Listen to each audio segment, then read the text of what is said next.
नमस्कार. आज भारतीय जनता पक्षाचा वर्धापन दिन आहे. सर्वप्रथम भारतीय जनता पक्षाच्या वर्धापन दिनानिमित्त भारतीय जनता पक्षाचे पदाधिकारी, भारतीय जनता पक्षाचे लोकप्रतिनिधी, भारतीय जनता पक्षाचे कार्यकर्ते आणि भारतीय जनता पक्षाचे समर्थक, विरोधक या सगळ्यांना हार्दिक शुभेच्छा. भारतीय जनता पक्षाची 46 वर्षाची वाटचाल ही खरोखरीच देशातल्या, जगातल्या राष्ट्रीय राजकारणाचा विचार केला तर एक प्रबंधाचा विषय आहे. भारतीय जनता पक्षाचं जे सुतोवाच आहे किंवा भारतीय जनता पक्ष जे नेहमी म्हणतो की राष्ट्र सर्वप्रथम, नेशन फर्स्ट, आणि त्या पद्धतीनं काम करण्याचा, त्या पद्धतीनं निवडी करण्याचा, त्या पद्धतीनं धोरण ठरवण्याचा हा प्रयत्न त्यांचा असतो. त्यात कमी जास्त प्रमाणात होत असेल, पण प्रयत्न असतो. आज भारतातल्या 14 राज्यात आणि एका केंद्रशासित प्रदेशात म्हणजे 15 राज्यात भाजपची सत्ता आहे आणि 6 राज्यामध्ये ते मित्र पक्षाबरोबर आहेत, म्हणजे ज्याला NDA म्हणतात. अशी 21 राज्यात आज भाजप सत्तेत आहे. भाजपची जी स्थिती आहे, लोकसभेत 240 खासदार आहेत, राज्यसभेत 98 खासदार आहेत आणि देशाचा जर विचार केला तर देशामध्ये 1650 आमदार आहेत. ही संख्या अशी आपल्याला दिसती तितकी सोपी नाही आहे. आणि या सगळ्या ह्याच्यामध्ये अनेक आमदार, अनेक खासदार हे ज्यांना तशी कोणतीही राजकीय पार्श्वभूमी नाही असे आहेत आणि काही जण राजकीय पार्श्वभूमी घेऊन राजकीय पार्श्वभूमी कायम ठेवण्यासाठी भाजपात आलेले आहेत, हे नाकारता येत नाही.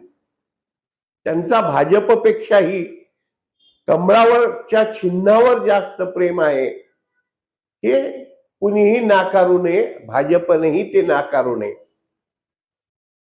भारतीय जनता पक्षाचा जे मोदींजीचं जे एक सूत्र आहे की सबका साथ सबका विकास, या सबका साथ मध्ये कार्यकर्ते येतात, समर्थक येतात, पाठिंबा देणारे येतात, त्याच्यासाठी ज्यांनी कष्ट घेतलेले आहेत ते येतात. त्याचाही त्यांना आता गांभीर्याने विचार करण्याची गरज आहे, कारण 4 वर्षानंतर आपण 50चे होणार आहोत, हे त्यांना लक्षात ठेवावं लागणार.